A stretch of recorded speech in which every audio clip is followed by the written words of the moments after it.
Le silence était le pire. Pas l'obscurité, pas les pièces vides, pas même les souvenirs des meilleurs moments.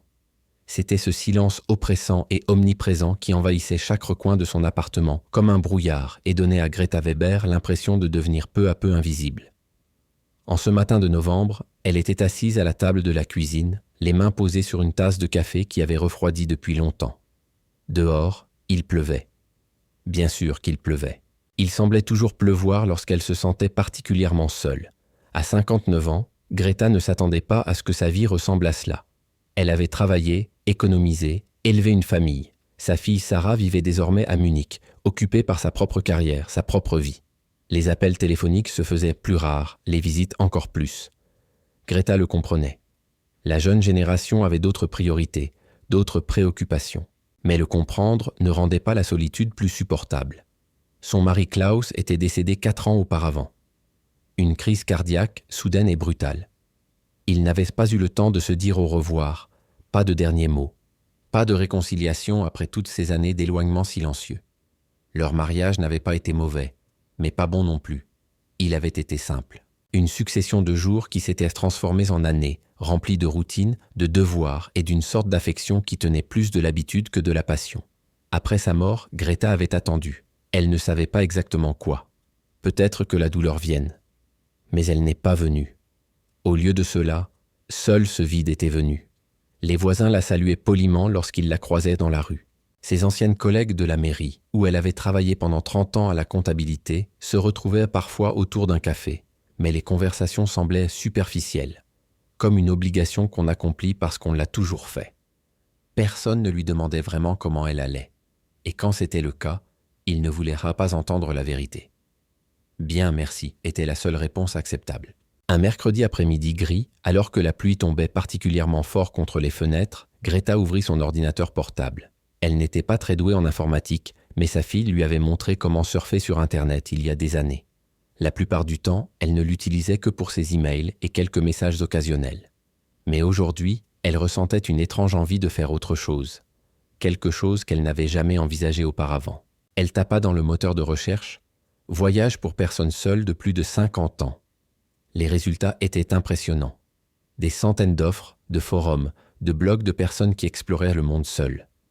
Greta fit défiler les pages, regarda des photos de plages, de montagnes, de marchés exotiques. Une offre attira particulièrement son attention. Détente à Agadir, soleil, mer et hospitalité marocaine. Le Maroc. Elle n'était encore jamais allée en Afrique du Nord. Klaus avait toujours refusé les voyages dans les pays chauds, préférant les randonnées dans les Alpes ou les escapades citadines en Allemagne. Les photos montraient une plage de sable infinie, une eau turquoise, des bâtiments blancs sous un ciel bleu éclatant. Greta sentit quelque chose bouger dans sa poitrine. Était-ce de l'espoir, de la curiosité, ou simplement le désir désespéré d'échapper à cette vie grise, ne serait-ce que pour une semaine? Elle réserva le vol avant même d'avoir pu réfléchir à sa décision. Une semaine dans un petit hôtel familial situé directement sur la plage. Ce n'était pas cher mais pas donné non plus. Les commentaires étaient bons, les photos attrayantes. Greta informa sa fille dans un bref email et reçut une réponse encore plus brève. « Amuse-toi bien, maman. Prends soin de toi. » Les semaines précédant le départ s'écoulèrent dans un étrange mélange de nervosité et d'impatience. Greta acheta de nouveaux vêtements, des vêtements d'été légers qu'elle n'avait pas portés depuis des années. Elle se fit couper et teindre les cheveux d'un châtain chaud qui masquait les mèches grises.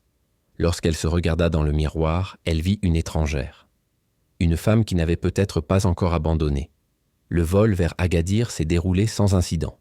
Greta était assise côté hublot et regardait l'Allemagne disparaître sous ses yeux, le gris laissait place au bleu, les nuages se dissiper et la côte nord-africaine apparaître. À l'atterrissage, elle a été envahie par une vague de chaleur si intense qu'elle a retenu son souffle pendant un instant.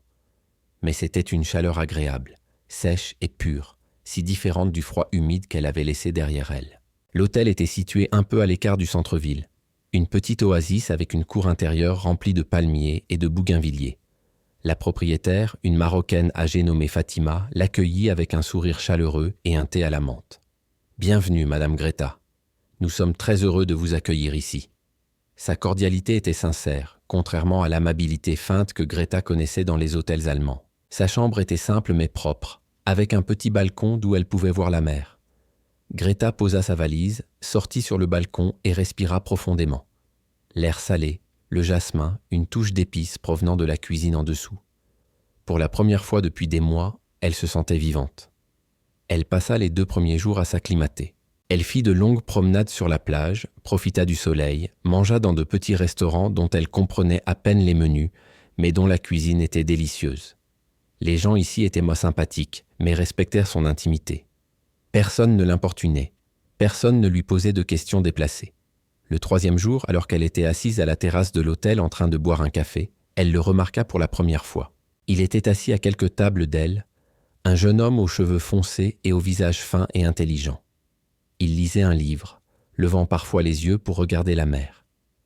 Il y avait quelque chose de calme dans son attitude, quelque chose qui attirait Greta, même si elle n'aurait pas su dire pourquoi.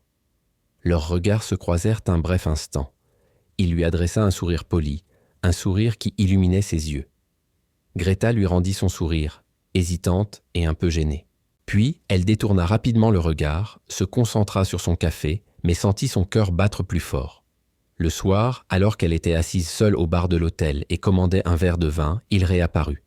Cette fois, il s'approcha du bar et commanda quelque chose en arabe, ce qui fit rire la barmaid.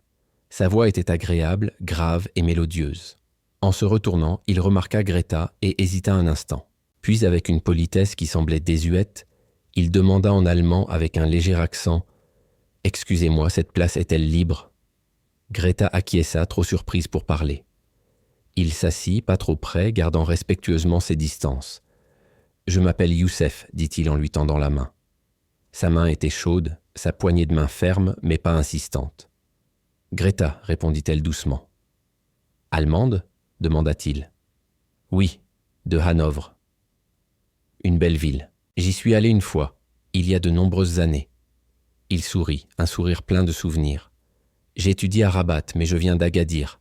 Ma famille a un petit magasin ici. Je donne parfois un coup de main quand j'ai du temps libre. » Ils se mirent à discuter. D'abord de choses superficielles, la météo, la ville, les différences entre le Maroc et l'Allemagne. Mais peu à peu, la conversation devint plus profonde. Youssef parla de ses études de littérature, de son amour pour la poésie, de son rêve d'écrire un jour lui-même. Greta parla de son travail, de sa fille, et évoqua avec prudence la solitude qui l'avait poussé à venir ici. Il l'écoutait. Vraiment.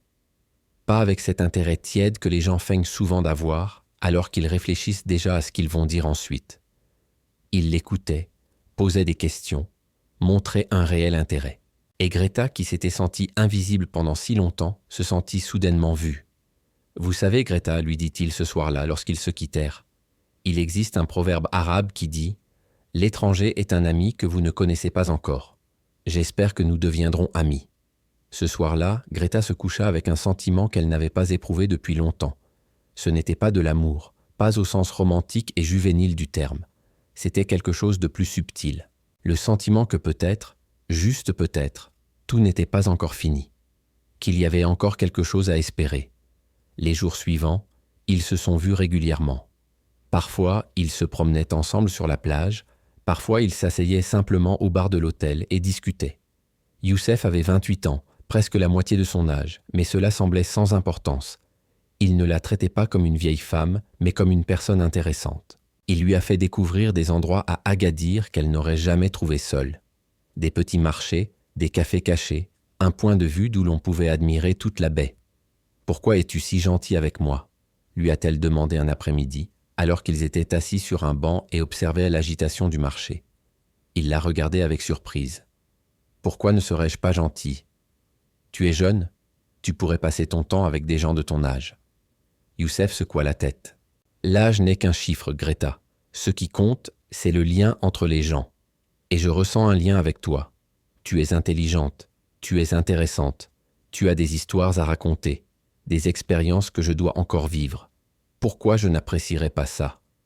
Greta ne savait pas quoi répondre. Elle n'avait jamais rencontré quelqu'un qui parlait ainsi, qui semblait voir le monde de cette façon. Le dernier soir avant son départ, ils étaient de nouveau assis au bar de l'hôtel. L'ambiance était mélancolique. Greta savait qu'elle rentrerait en Allemagne le lendemain matin, qu'elle retrouverait sa vie grise, son appartement silencieux. « Tu vas me manquer, dit Youssef doucement. » Toi aussi, répondit Greta sincère. Nous devons rester en contact. Tu as une adresse email, n'est-ce pas? Elle acquiesça. Bien. Alors écris-moi. Parle-moi de l'Allemagne, de ta vie là-bas, et je te parlerai d'ici. Il lui donna son adresse email, soigneusement écrite sur un bout de papier. Lorsqu'ils se quittèrent, il la serra dans ses bras. C'était une étreinte chaleureuse et sincère, sans arrière-pensée ni intention cachée. Du moins, c'est ce que Greta crut à ce moment-là. Dans l'avion qui la ramenait en Allemagne, elle regardait par le hublot, envahie par un mélange de tristesse et d'espoir. La semaine à Agadir lui avait rendu quelque chose qu'elle croyait perdu, le sentiment qu'elle existait encore, qu'elle pouvait encore être importante pour quelqu'un. Elle ne savait pas que cette semaine était le début de quelque chose qui allait changer sa vie pour toujours. Elle ne savait pas que la gentillesse dont elle avait désespérément besoin était l'appât d'un piège si soigneusement conçu qu'elle n'aurait jamais pu se rendre compte qu'il se refermait lentement sur elle. Mais à ce moment-là, à 30 000 pieds au-dessus de la Méditerranée, Greta Weber croyait en quelque chose qu'elle n'avait pas ressenti depuis longtemps. Elle croyait en la possibilité du bonheur. Les premiers emails étaient anodins. Youssef écrivait sur sa vie quotidienne à Rabat, sur les cours qui l'ennuyaient, sur les livres qu'il lisait. Il posait des questions sur l'Allemagne, sur la vie de Greta, sur ses opinions sur des sujets allant de la philosophie à la meilleure façon de préparer le café. Ses messages n'étaient jamais intrusifs, jamais trop personnels, mais toujours attentionnés. Il se souvenait des détails de leur conversation à Agadir, les reprenait et les développait. Greta répondit d'abord avec hésitation, puis de manière de plus en plus ouverte. L'échange d'emails devint une partie intégrante de sa journée. Le matin, après le petit déjeuner, elle s'asseyait devant son ordinateur portable et vérifiait s'il y avait un nouveau message de sa part. Le soir, avant d'aller se coucher, elle lui écrivait pour lui raconter sa journée, les petites choses qui lui étaient arrivées, les pensées qui lui traversaient l'esprit. 3 mois après son retour du Maroc, le ton de ses messages changea subtilement. Il commença à parler davantage de ses propres sentiments, de la solitude qu'il ressentait parfois, même s'il était entouré de gens, du sentiment de ne pas être vraiment compris, du vide que certains jours laissèrent derrière eux. « Tu me comprends, Greta », écrivit-il dans un email en février. D'une manière que peu de gens font. Tu ne juges pas, tu écoutes simplement. C'est rare dans ce monde. Greta a lu ces mots plusieurs fois. Elle se sentait flattée, mais aussi inquiète. Était-elle vraiment si spéciale? Ou voyait-il en elle quelque chose qu'elle ne voyait pas elle-même? En mars, elle a reçu un colis. Il contenait une écharpe tissée à la main dans des tons rouges chauds et un petit carnet relié en cuir. Sur la première page, Youssef avait écrit de sa belle écriture « Pour tes pensées », quand les mots deviennent trop difficiles à prononcer. Sa fille Sarah a remarqué l'écharpe lorsqu'elle lui a rendu visite en avril. « C'est nouveau ?» demanda-t-elle avec désinvolture. « C'est un cadeau », répondit Greta délibérément vague. « De qui ?»« D'un ami que j'ai rencontré au Maroc. » Sarah haussa un sourcil. « Un ami ?»« Oui, un ami. On s'écrit. »« Maman, sois prudente. Tu sais comment sont les gens de ces pays. Souvent, ils ne cherchent qu'à... » « Je t'en prie, Sarah. » La voix de Greta était plus dure qu'elle ne l'aurait voulu. « Tout le monde ne veut pas quelque chose de moi. Certaines personnes sont simplement gentilles. » Sarah se tut, mais le regard qu'elle lança à sa mère était plein d'inquiétude et de scepticisme. En mai, Youssef suggéra à Greta de revenir au Maroc. « Nos conversations me manquent, » écrivit-il. « Les emails, c'est bien, mais ce n'est pas la même chose qu'une vraie conversation, n'est-ce pas? Je pourrais te montrer davantage de mon pays, des endroits que les touristes ne voient jamais. » Greta hésita. Le premier voyage avait été une chose, une décision spontanée, motivée par le désespoir. Mais un deuxième voyage? Cela semblait différent, plus significatif. Que penseraient les gens? Que penserait Sarah? Mais elle se souvint alors à quel point elle s'était sentie vivante à Agadir, à quel point elle s'était sentie vue. Elle réserva son billet d'avion pour juin. Cette fois, Youssef vint la chercher à l'aéroport. Il se tenait dans le hall des arrivées, tenant une petite pancarte avec son nom, et lorsqu'il la vit, un sourire sincère et chaleureux illumina son visage. Il la serra dans ses bras plus longtemps que la dernière fois, et Greta sentit quelque chose se serrer dans sa poitrine. Les 2 semaines qui suivirent furent comme un rêve. Youssef a pris congé de l'université pour lui faire découvrir Marrakech, ses souks labyrinthiques, ses jardins secrets, ses riades cachées. Ils ont mangé dans de petits restaurants sans menu, où les plats étaient simplement servis à table, fumants et épicés. Ils se sont assis sur des terrasses sur les toits et ont regardé le soleil se coucher sur les montagnes de l'Atlas. Et ils ont parlé. De tout et de rien. De leur passé, de leurs peurs, de leurs rêves. Youssef s'est ouvert à elle d'une manière qui semblait intime et vulnérable. Il lui a parlé de sa relation difficile avec son père, un homme sévère qui n'avait jamais compris pourquoi son fils voulait étudier la littérature plutôt que l'ingénierie ou la médecine. Il lui a parlé de sa mère décédée, la seule à avoir cru en ses rêves. « Tu me rappelles elle », lui a-t-il dit un soir, alors qu'ils étaient assis sur un banc à Djemma El Fna, la grande place qui, à la tombée de la nuit, se transformait en une fête des sens. Cette bonté dans tes yeux, cette force qui se cache derrière ta douceur. Greta a senti les larmes lui monter aux yeux. Personne ne lui avait jamais dit une chose pareille. L'avant-dernier soir, dans un petit restaurant de la Médina, Youssef prit sa main par-dessus la table. Sa main tremblait légèrement.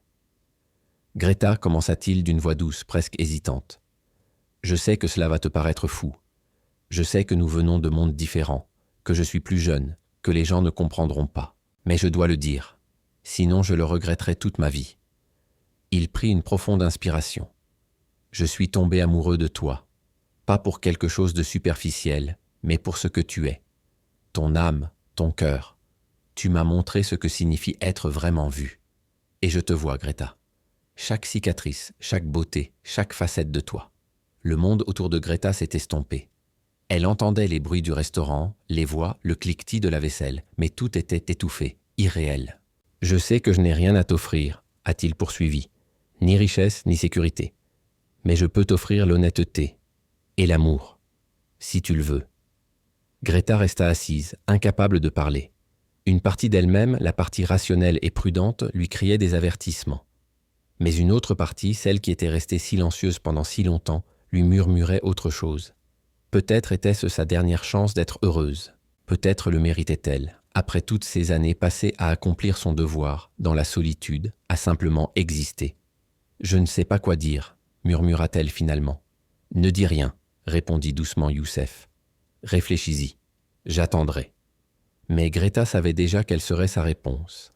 Elle le savait avant même qu'il ne pose la question. Au fond d'elle-même, une décision s'était déjà formée, une décision qui allait changer sa vie à jamais. Ce qu'elle ne savait pas, c'est que cette décision avait déjà été prise pour elle. Bien avant son voyage à Agadir, bien avant sa rencontre avec Youssef. Les fils avaient été tissés, invisibles et solides, et elle était déjà prise au piège bien avant de réaliser qu'il y avait un filet. Le mariage eut lieu 3 mois plus tard, dans un petit bureau d'état civil à Casablanca. Greta n'en avait parlé à personne. Ni à sa fille, ni à ses quelques amis, à personne. Elle savait ce qu'il dirait. Elle savait comment cela paraîtrait. Une Allemande de 59 ans qui épousait un Marocain de 28 ans qu'elle connaissait à peine depuis 1 an. Les jugements étaient presque prévisibles, les regards inquiets, les commentaires chuchotés derrière les mains. Mais Greta en avait assez de vivre sa vie selon les attentes des autres. Elle l'avait fait pendant des décennies. Et qu'est-ce que cela lui avait apporté? Un mariage sans amour, une maison solitaire, le sentiment de disparaître lentement. Youssef lui rendait quelque chose qu'elle croyait perdu. Il la voyait, il l'appréciait, et peut-être que cela suffisait. La cérémonie était simple, bureaucratique, presque impersonnelle. Un fonctionnaire a lu les mots prescrits, ils ont signé des papiers, et c'était fait. Youssef portait un costume sombre qu'il avait manifestement acheté pour l'occasion. Ses mains tremblaient légèrement lorsqu'il a glissé la bague à son doigt, un simple anneau en or. « Je te rendrai heureuse », murmura-t-il alors qu'il quittait le bureau d'état civil. « Je te le promets. » Greta voulait le croire. Elle devait le croire. De retour en Allemagne, le véritable processus commença. Youssef avait déclaré qu'il voulait venir en Allemagne pour être avec elle. « Je ne peux plus vivre sans toi », avait-il dit au téléphone, la voix brisée par l'émotion. « Cette distance me déchire. » Le regroupement familial, comme on appelait officiellement cette procédure, était compliqué. Greta passait des heures à remplir des formulaires, à rassembler des documents, à faire des traductions. Elle s'est rendue au service des étrangers à Hanovre, où elle a attendu dans des salles d'attente impersonnelles, entourée de personnes qui avaient toutes leurs propres histoires désespérées. La responsable chargée de son dossier s'appelait Madame Hoffmann. Elle avait la quarantaine, était professionnelle, mais pas désagréable. Elle a feuilleté les documents de Greta avec l'aisance de quelqu'un qui avait déjà fait cela 1000 fois. « L'acte de mariage doit être certifié conforme », dit-elle sans lever les yeux. Et nous avons besoin d'une preuve que vous disposez d'un logement suffisant et de moyens financiers suffisants. J'ai un appartement de 3 pièces, répondit Greta. Et ma retraite suffit pour nous deux. Madame Hoffmann prit des notes. Quand avez-vous rencontré votre mari? Il y a 1 an, à Agadir. Et vous vous êtes marié en septembre? Oui. C'était relativement rapide. Ce n'était pas une question, mais une constatation. Les joues de Greta rougirent. Quand on a mon âge, dit-elle avec plus de prudence qu'elle ne l'aurait voulu, on n'a plus beaucoup de temps à perdre. Madame Hoffmann leva les yeux et l'espace d'un instant, quelque chose qui ressemblait à de la compassion passa dans son regard. Puis elle se replongea dans ses papiers. Le traitement de la demande prend généralement entre 3 et 6 mois. Nous vous contacterons si nous avons besoin de documents supplémentaires. Les mois passèrent dans une lenteur insupportable. Youssef appelait tous les jours, parfois plusieurs fois. Sa voix oscillait entre l'espoir et le désespoir. « Combien de temps encore, Habibti ? Je n'en peux plus. » En janvier, Greta reçut une lettre du service des étrangers. Son cœur battait la chamade lorsqu'elle l'ouvrit. Ce n'était pas un permis, c'était une demande de fournir des documents supplémentaires. Des incohérences avaient été constatées lors de la vérification de l'acte de naissance de Youssef. La date ne correspondait pas à celle figurant sur son passeport. Greta a immédiatement appelé Youssef. « Il y a un problème avec tes papiers », lui a-t-elle dit d'une voix tendue. Il y eut un bref silence. « Quel problème ? » Les dates figurant sur ton acte de naissance et ton passeport ne correspondent pas. C'est impossible. Sa voix semblait effrayée. Il doit y avoir une erreur. Les autorités ici au Maroc sont parfois imprécises. Je vais m'en occuper. Ne t'inquiète pas, Habibti. Mais Greta était inquiète. Elle était plus inquiète qu'elle ne voulait l'admettre. 2 semaines plus tard, Madame Hoffmann l'a appelée. « Madame Weber, pourriez-vous venir nous voir pour un entretien ?» Le bureau était le même que la dernière fois, mais l'atmosphère semblait différente. Madame Hoffmann n'était plus la fonctionnaire neutre. Elle semblait tendue, presque inquiète. « Madame Weber, commença-t-elle prudemment, nous avons examiné vos documents de manière approfondie, et je dois malheureusement vous informer qu'il existe de sérieux doutes quant à l'authenticité des documents présentés. » Greta eut la bouche sèche. « Que voulez-vous dire ? Le passeport de votre mari. Nous avons des raisons de croire qu'il n'est pas authentique. Ou du moins qu'il n'a pas été délivré à son vrai nom. » Le monde s'écroula. « Ce n'est pas possible. Il doit y avoir une erreur. » Madame Hoffmann fit glisser un dossier sur le bureau. « Nous avons contacté les autorités marocaines. La personne portant ce nom et cette date de naissance n'existe pas dans leur dossier. Mais je l'ai épousée. Nous sommes légalement mariés. Le certificat de mariage est authentique, mais l'identité de votre mari est douteuse. » Madame Hoffmann se pencha en arrière, sa voix s'adoucit. « Madame Weber, je ne voudrais pas paraître alarmiste, mais nous voyons parfois des cas similaires. Des personnes qui utilisent de faux documents pour entrer dans l'UE. Il s'agit le plus souvent de permis de séjour. » Greta secoua la tête, incapable d'accepter ce qu'elle entendait. « Non, Youssef ne ferait jamais une chose pareille. Il m'aime. » Le silence qui suivit était plus lourd que n'importe quel mot. « Je vous conseille vivement, dit finalement Madame Hoffmann. Soyez prudente, ne lui donnez pas d'argent, ne signez plus aucun document, et réfléchissez à la possibilité d'aller voir la police. » Greta quitta le bureau comme sous le choc. Dehors, c'était février, il faisait froid et le temps était gris. Elle se tenait dans la rue, les gens se pressaient autour d'elle, et pour la première fois depuis des mois, elle se sentait à nouveau invisible. Mais cette fois, c'était différent. Cette fois, elle ne se sentait pas seulement invisible. Elle se sentait stupide, utilisée, trompée. Elle rentra chez elle, s'assit devant son ordinateur portable et fit ce qu'elle aurait dû faire depuis des mois. Elle tapa « escroquerie matrimoniale Maroc » dans Google. Les résultats étaient innombrables. Des histoires de femmes comme elle, souvent plus âgées, souvent seules, qui avaient été exploitées par des hommes plus jeunes. Les schémas étaient effroyablement similaires. La romance rapide, les déclarations d'amour, le mariage, puis les problèmes avec les papiers, les demandes d'argent, les excuses. Greta a lu jusque tard dans la nuit. À chaque histoire, elle sentait son estomac se nouer. À chaque histoire, elle se voyait elle-même. La femme naïve qui était si désespérément en quête d'amour qu'elle avait ignoré tous les signes avant-coureurs. À 2 heures du matin, son téléphone a sonné. C'était Youssef. Elle a fixé l'écran, son nom clignotant dans l'obscurité. Sa main a flotté au-dessus du téléphone. Une partie d'elle voulait répondre, voulait entendre que tout cela n'était qu'un malentendu. qu'il y avait une explication. Mais une autre partie, plus petite mais plus forte, connaissait déjà la vérité. Elle ne répondit pas. Et pour la première fois depuis des mois, cette décision lui semblait juste. Les appels ne cessèrent pas. Youssef essayait tous les jours, parfois toutes les heures. Greta ne bloqua pas son numéro, mais elle ne répondit pas non plus. Au lieu de cela, elle restait assise là, à regarder son téléphone vibrer, son nom apparaître puis disparaître de l'écran. À chaque fois, elle avait l'impression de remporter une petite victoire, et à chaque fois, elle avait l'impression d'essuyer un échec. Au bout d'une semaine, les emails ont commencé à arriver. De longs messages désespérés dans lesquels Youssef affirmait que tout cela n'était qu'un malentendu. Les autorités marocaines font des erreurs, Habibti. Tu me connais. Tu sais qui je suis. S'il te plaît, donne-moi une chance de t'expliquer. Greta les a tous lus, mais n'a pas répondu. Puis, un jeudi matin gris, un email différent est arrivé. Plus court, plus urgent. Je viens en Allemagne. Je t'expliquerai tout en personne. Je ne peux pas laisser la bureaucratie nous détruire. Attends-moi. Greta fut prise de panique. Il ne pouvait pas simplement venir en Allemagne. Ou peut-être que si. Elle ne savait même pas s'il avait un visa valide. Elle se rendit soudain compte qu'elle savait très peu de choses sur l'homme qu'elle avait épousé. Elle fit ce qu'elle aurait dû faire des mois auparavant. Elle appela sa fille. « Sarah, je dois te parler. » Le silence à l'autre bout du fil fut long. « Qu'y a-t-il, maman ?» Greta lui raconta tout. Le voyage à Agadir, les emails, le mariage, les problèmes avec les documents. Sarah ne l'interrompit pas une seule fois. Lorsque Greta eut terminé, elle n'entendit que la respiration de sa fille à l'autre bout du fil. « Maman, » dit finalement Sarah d'une voix étrangement calme, « tu dois aller voir la police. » C'est peut-être exagéré. Non.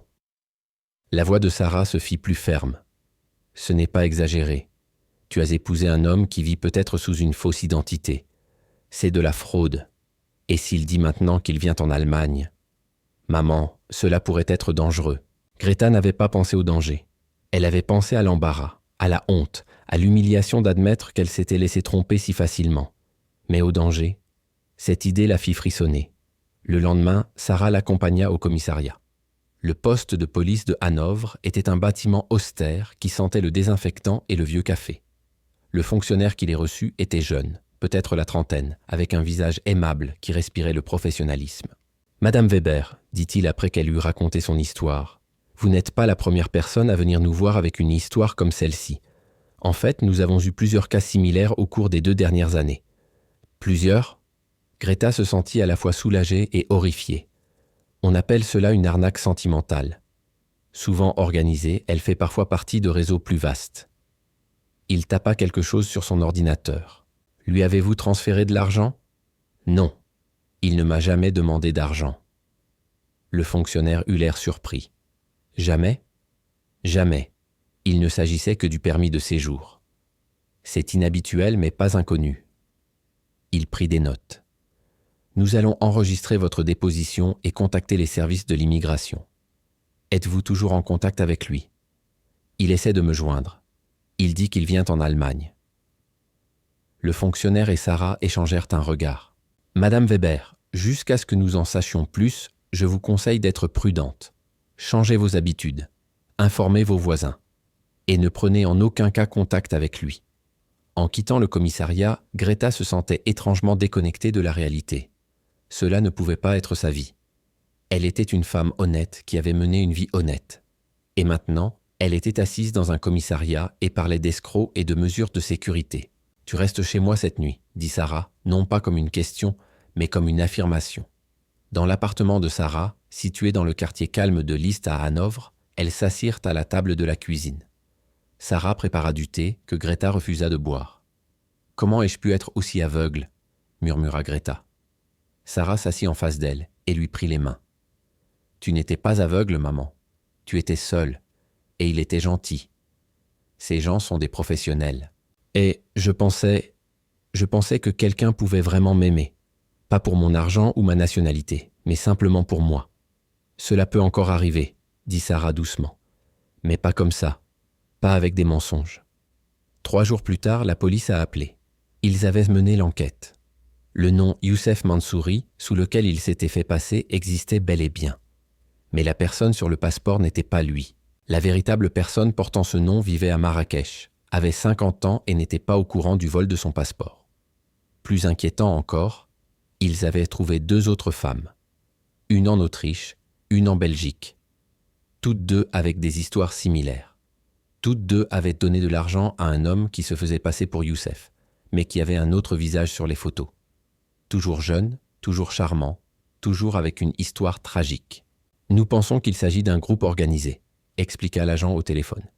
Ils utilisent plusieurs identités et ciblent des femmes seules.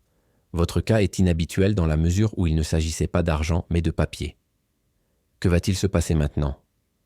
Nous avons informé Interpol et nous avons mis en place une mesure de surveillance, au cas où il tenterait effectivement de venir en Allemagne. Une surveillance? De moi? Pour votre protection, Madame Weber, et pour pouvoir éventuellement l'arrêter.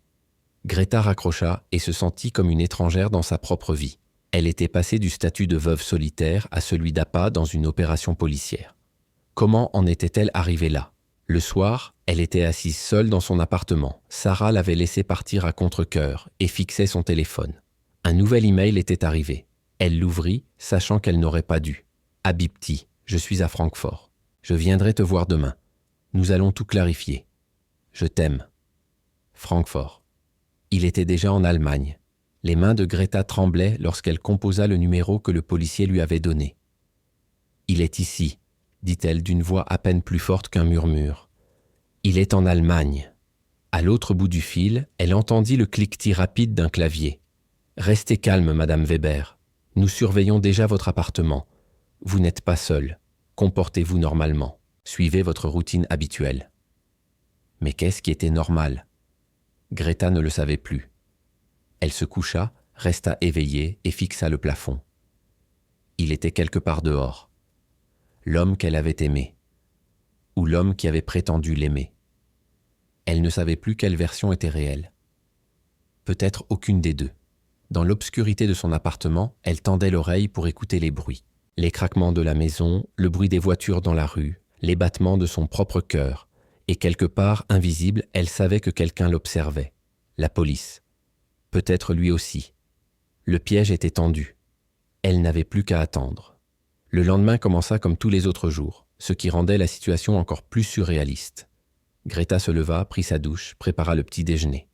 Mais ses mains tremblaient lorsqu'elle versa le café. Elle savait que quelque part dehors, des policiers étaient assis dans des voitures banalisées et attendaient. Elle savait qu'il allait venir. À 10h du matin, son téléphone sonna. Un numéro inconnu. Elle ne répondit pas comme on le lui avait demandé. Puis elle reçut un SMS. « Je suis là, Habibti. Je suis devant chez toi. » Greta retint son souffle. Elle alla à la fenêtre et écarta légèrement le rideau. Et il était là. Youssef. Il se tenait de l'autre côté de la rue, vêtu d'un manteau sombre, les mains dans les poches. Il levait les yeux vers sa fenêtre, comme s'il sentait qu'elle l'observait. Pendant un instant fou et désespéré, Greta voulut croire que tout cela n'était qu'un malentendu, que l'homme en bas était vraiment Youssef, qu'il l'aimait vraiment, que la police s'était trompée. Puis elle le vit sortir son téléphone et composer un numéro. Son téléphone sonna à nouveau. Elle l'observait par la fenêtre, le voyait parler, même si elle ne pouvait pas entendre ses paroles. Son langage corporel était tendu, impatient. Ce n'était pas l'homme doux qu'elle avait rencontré à Agadir. C'était quelqu'un d'autre. Il attendit 5 minutes, puis 10. Son visage s'assombrit. Il tapa quelque chose sur son téléphone, probablement un autre message. Greta se força à ne pas regarder. Soudain, tout s'est passé très vite. Une voiture banalisée s'est arrêtée à côté de lui. 2 hommes en jeans et veste en sont sortis et ont présenté leurs papiers. Youssef a reculé d'un pas, les yeux écarquillés.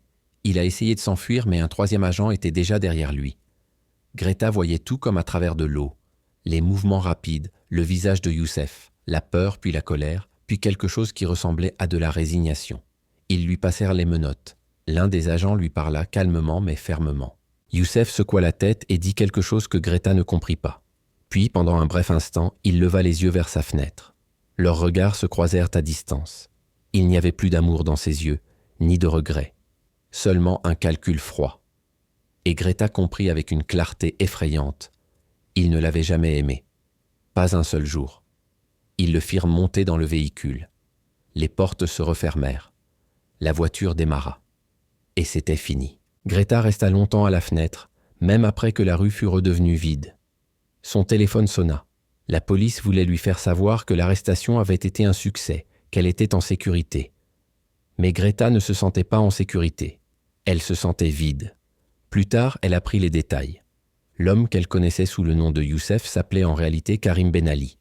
Il avait 40 ans, pas 28. Il n'avait pas fait d'études universitaires, mais avait passé 6 ans en prison pour fraude. Il faisait partie d'un réseau spécialisé dans les escroqueries sentimentales. Elles en avaient identifié au moins 8. Greta était la seule à ne pas avoir donné d'argent. Elle avait été différente, une expérience, un moyen d'aller en Europe. L'Autrichienne lui avait donné 50 000 €. La Belge, 30 000. Il y en avait probablement d'autres qui ne s'étaient pas manifestées. Trop honteuses, trop blessées. « Vous avez eu de la chance », dit l'enquêteur à Greta. « Il aurait pu profiter de vous, puis disparaître. Ou pire encore. » Mais Greta ne se sentait pas chanceuse. Elle se sentait trahie. Pas seulement de son amour, mais de quelque chose de plus fondamental. De sa confiance. De sa conviction qu'elle avait encore de la valeur, qu'elle pouvait encore être désirable. Le certificat de mariage a été déclaré nul. Karim Ben Ali serait poursuivi pour faux en écriture et tentative de fraude. Il y aurait un procès, auquel Greta serait convoquée comme témoin. Mais tout cela semblait sans importance. Le traitement bureaucratique d'un désastre émotionnel. Sarah venait tous les jours, apportait de la nourriture que Greta ne mangeait pas. « Ça ira mieux, maman », répétait-elle sans cesse. « Tu t'en remettras. » Mais est-ce que ce serait le cas? Greta n'en était pas sûre. La douleur n'était pas le pire. Le pire, c'était le sentiment d'avoir été stupide, naïve, assez désespérée pour ignorer tous les signes avant-coureurs. 6 mois après l'arrestation, Greta était assise dans une salle d'audience austère et regardait Karim Ben Ali. Elle refusait désormais de l'appeler Youssef, se tenir devant le juge. Il portait un costume bon marché, ses mains n'étaient pas menottées. Il semblait plus petit que dans ses souvenirs, plus ordinaire. Comment avait-elle pu croire que cet homme l'aimait? La procureure lut les chefs d'accusation. Falsification de documents, tentative de fraude, usurpation d'identité. Il y avait d'autres affaires, d'autres femmes. L'une d'elles, l'Autrichienne, était assise 3 rangées derrière Greta. Elles avaient brièvement discuté auparavant, 2 étrangères liées par la même douleur. Lorsque Greta fut appelée à la barre, ses jambes tremblaient. Elle raconta son histoire d'une voix douce mais ferme. Comment elle l'avait rencontré à Agadir. Les emails, le mariage, les documents. Elle a essayé de ne pas pleurer, mais lorsqu'elle a raconté le moment où elle a réalisé que tout n'était qu'un mensonge, sa voix s'est brisée. Karim l'a regardée tout le temps, sans remords, sans regret, avec une sorte d'indifférence professionnelle, comme si elle n'était qu'une affaire ratée, rien de plus. Le verdict tomba 2 semaines plus tard. 4 ans de prison. Puis, expulsion vers le Maroc. La juge parla d'exploitation systématique de la vulnérabilité émotionnelle et d'instrumentalisation du désir humain. De beaux mots pour quelque chose d'aussi laid. Greta ne ressentit aucune satisfaction. La justice était différente de ce à quoi elle s'attendait. Plus froide, plus vide. Après le procès, la vie réelle a repris son cours. Les semaines se sont transformées en mois. Sarah lui rendait visite plus souvent, parfois avec son petit ami. Il ne parlait là plus de Karim. C'était comme s'il n'avait jamais existé. Mais bien sûr, il avait existé, et les traces étaient partout. Greta ne voyageait plus. Elle ne quittait presque plus Hanovre. L'appartement lui semblait à la fois trop grand et trop petit. Certains jours, elle fonctionnait simplement. Elle se levait, accomplissait ses tâches, allait se coucher. D'autres jours, elle s'asseyait à la table de la cuisine et fixait le vide, prisonnière de la question. Comment ai-je pu? 1 an après son arrestation, elle trouva en ligne un groupe d'entraide pour les victimes d'escroqueries sentimentales. Au début, elle se contentait de lire, trop honteuse pour écrire elle-même. Mais les histoires lui étaient terriblement familières. D'autres femmes, d'autres hommes, les mêmes schémas. La lente manipulation, l'isolement, la honte après coup. À un moment donné, Greta a commencé à écrire elle-même. D'abord brièvement, puis plus en détail. Elle n'a pas raconté son histoire pour susciter la compassion, mais pour mettre en garde. Les signes étaient là, a-t-elle écrit. Je les ai ignorés parce que je voulais désespérément que quelqu'un me veuille. Une femme plus jeune a répondu « Vous n'étiez pas stupide, vous étiez humaine. Ce n'est pas la même chose. » Ces mots ont touché Greta plus durement que n'importe quelle accusation. Elle a pleuré ce soir-là, pour la première fois depuis des mois. Non pas de tristesse, mais d'une sorte de soulagement. Peut-être n'était-elle pas brisée. Peut-être était-elle simplement blessée. Elle ne serait plus jamais celle qu'elle était avant Agadir. Son espoir naïf avait disparu, remplacé par un scepticisme prudent. Mais lentement, très lentement, elle apprenait à se faire à nouveau confiance, pas aveuglément, mais consciemment. Un soir de printemps, 2 ans plus tard, Greta était assise sur son balcon. Le soleil se couchait, colorant le ciel d'orange et de rose. Elle tenait une tasse de thé dans ses mains et pensait au Maroc. Pas à Karim, mais aux couleurs, aux odeurs, à la sensation du soleil sur sa peau. Peut-être voyagerait-elle à nouveau un jour. Peut-être pas. Cela n'avait plus d'importance. Elle ne cherchait plus quelque chose en dehors d'elle-même. La solitude était toujours là, mais elle n'était plus oppressante. Elle faisait simplement partie de sa vie, comme le thé dans sa main, comme les cicatrices sur son âme. Greta Weber avait survécu. Pas indemne, mais vivante. Et pour aujourd'hui, cela suffisait. Son téléphone vibra. Un message de Sarah. « On mange ensemble demain ? Je cuisine. » Greta sourit. Un petit sourire sincère. « Avec plaisir, » répondit-elle. Le soleil disparut derrière les toits. La ville devint silencieuse. Et Greta était assise là, une femme âgée qui avait trop perdu et trop peu trouvé, mais qui était toujours là. Qui espérait toujours. Qui vivait toujours. Cela devait suffire. Et peut-être qu'un jour, ce serait plus que suffisant.